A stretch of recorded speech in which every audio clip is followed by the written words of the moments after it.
Bahía Televisión. Muy buenos días, contador Héctor Paniagua, presidente municipal de Bahía de Banderas del periodo 2003-2005 y 2008-2011. Pues a 7 años de ocurridos hechos trágicos en Bahía de Banderas, generalmente se piensa pues que se cayó el puente Ameca, ¿no? Pero hubo muchos otros hechos que sucedieron y que marcan este periodo de la historia de Bahía de Banderas quizás como el más trágico que ha habido en la historia del municipio. Platíquenos cómo fue la madrugada del 1 de septiembre de 2010. Bueno, muchas gracias por tu visita a esta tu casa y comentarte que hablar del fenómeno del 2010 es también remontarnos a la primera ocasión en que fui alcalde en el 2002-2005. Nosotros ingresamos el 17 de septiembre del 2002 y el día 25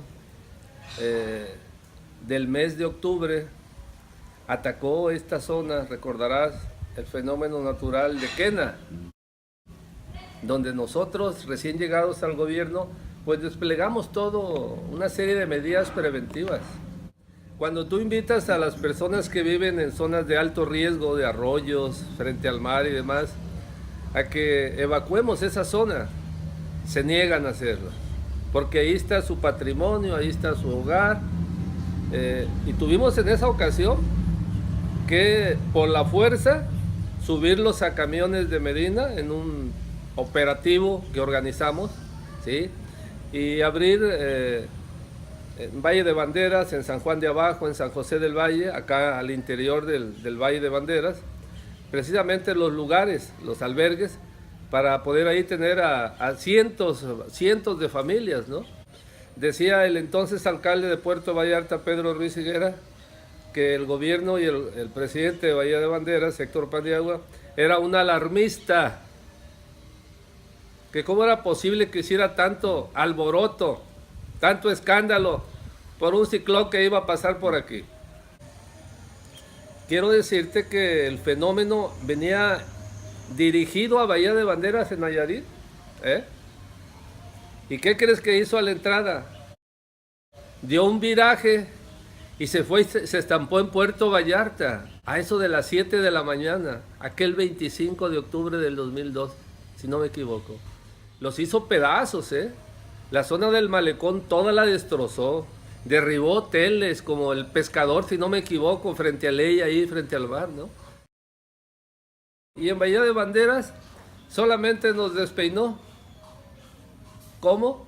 Bueno, sí hizo daños en la costa, láminas de asbesto, de ese tipo, ramadas, pero salió aullando, se puede decir, ese fenómeno hacia la zona de Las Varas, de Chacala, y se perdió por allá en el fondo de la Sierra de Ruiz. Eso fue el 2002, con Quena.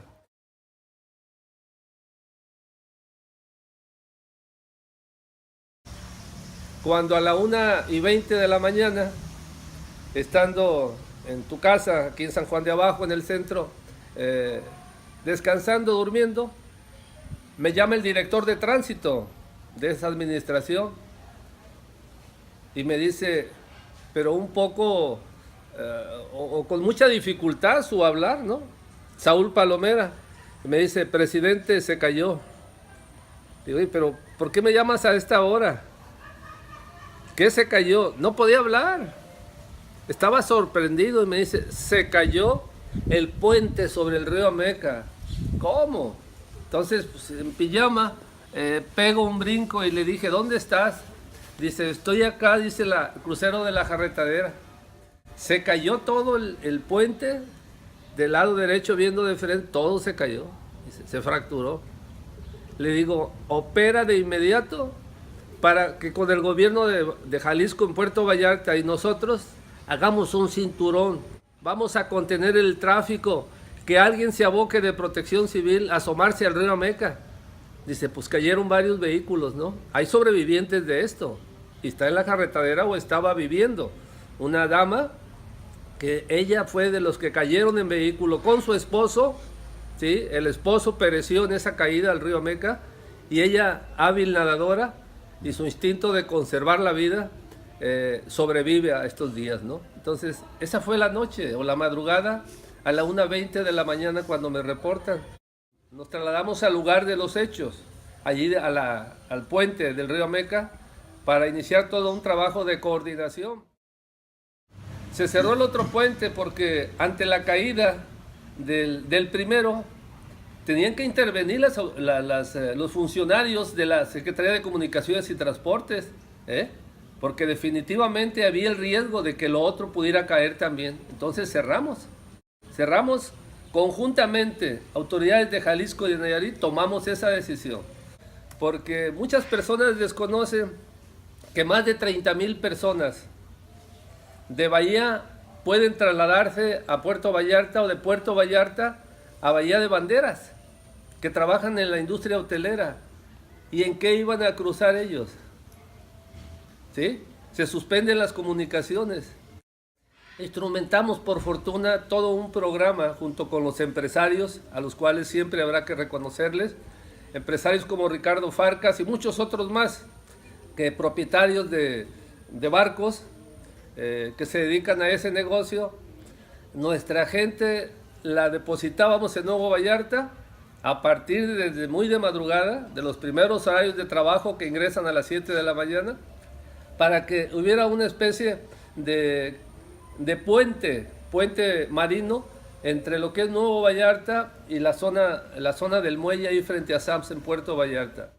Y lo que hicimos fue calmar esa situación, generar confianza de un restablecimiento de esas comunicaciones en tiempo récord, así lo menciono, en tiempo récord, gracias al esfuerzo de los dos gobernadores, Emilio González Márquez y Ney González Sánchez, pudimos en breve tiempo, ¿sí?, edificar, levantar, reforzar y reconstruir todos aquellos pilastras enormes que sostenían las traves para lo que es precisamente la carretera Federal 200 en el brazo derecho para comunicarnos hacia allá.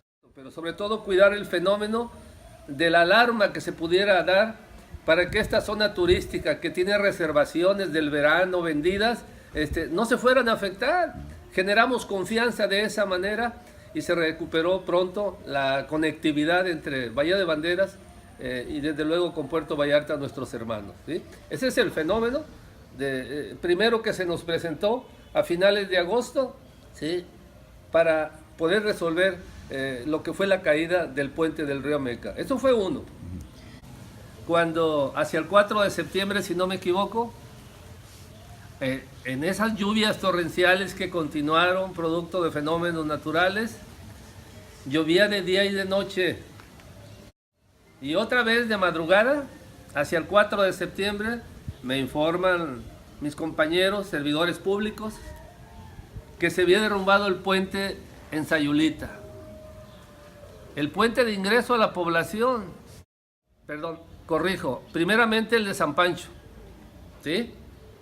Y inmediatamente después, el puente de Sayulita. O sea que fueron dos puentes derribados, ¿sí?, por las grandes lluvias, por las torrenciales aguas que bajaron. Para levantar un puente hay que contar con una serie de requisitos increíble, donde interviene la Comisión Nacional del Agua y otras dependencias más. Hay que ver las venidas de agua de los últimos 50 años, calcular la cimentación. Les dije, señores, comprendan la situación que estamos viviendo, porque eso incomunicaba a los pacientes que iban a San Pancho al hospital. Hubo que establecer un sistema de canastillas, de puentes provisionales de madera para poder cruzar, porque los arroyos estaban agresivos, seguían las lluvias. Pero no solo era que se habían derribado los dos puentes, yo les pedí a las autoridades de la Conagua que me autorizaran sin tanto trámite empezar la edificación de nuevos dos puentes, ¿sí? Comprendieron y les agradezco a las gentes de Conagua.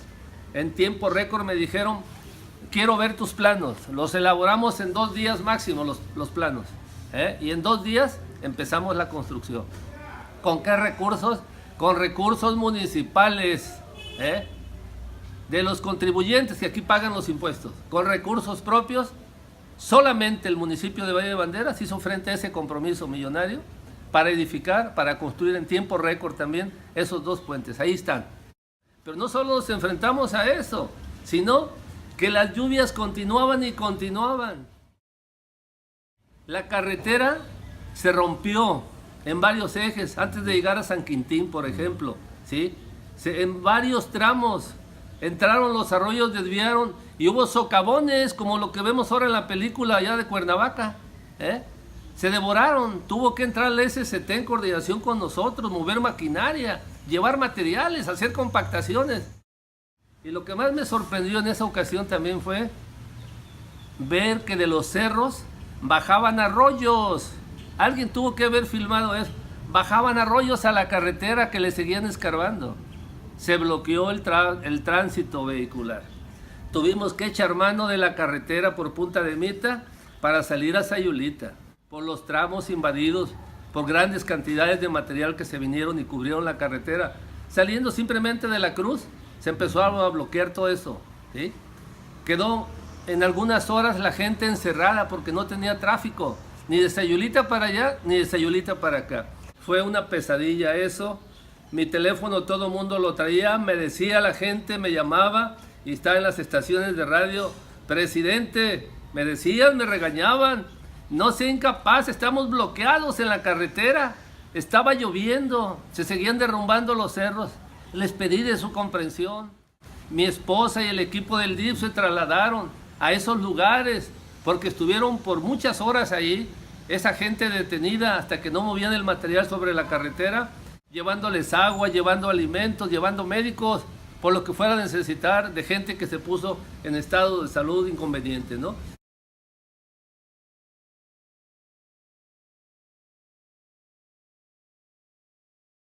Al centro de la Higuera Blanca, donde realmente se llevó hasta algunas casas allí, ¿sí? Entonces les vació las casas, se llevaron sus muebles, en fin. Y bueno, desarrollamos varios programas. Uno de ellos fue ayudarles con materiales a algunas personas, que así pudimos hacerlos. Y en la plaza pública hice entrega de colchones, de camas, de refrigeradores, de aquellas cosas que estaban a nuestro alcance. También vino el taponamiento luego, otro derrumbe en los cerros del tramo carretero de Sayulita a la Higuera Blanca, lo cual este sí duró más días porque fue un fenómeno realmente que pegó duro. Ahí sí quedamos incomunicados más días. Tuvo que intervenir el Fideicomiso Bahía de Banderas y el gobierno del estado para auxiliarnos allí, porque realmente era un trabajo grande de movimientos de materiales para restablecer la comunicación. Fueron días amargos, pero que con trabajo, con dedicación. No había otra prioridad, atender eso y resolverlo. Y desde luego nos favoreció que el temporal de lluvias le bajó y pudimos trabajar nosotros para compactar las zonas socavadas o afectadas en un tiempo récord, gracias a Dios.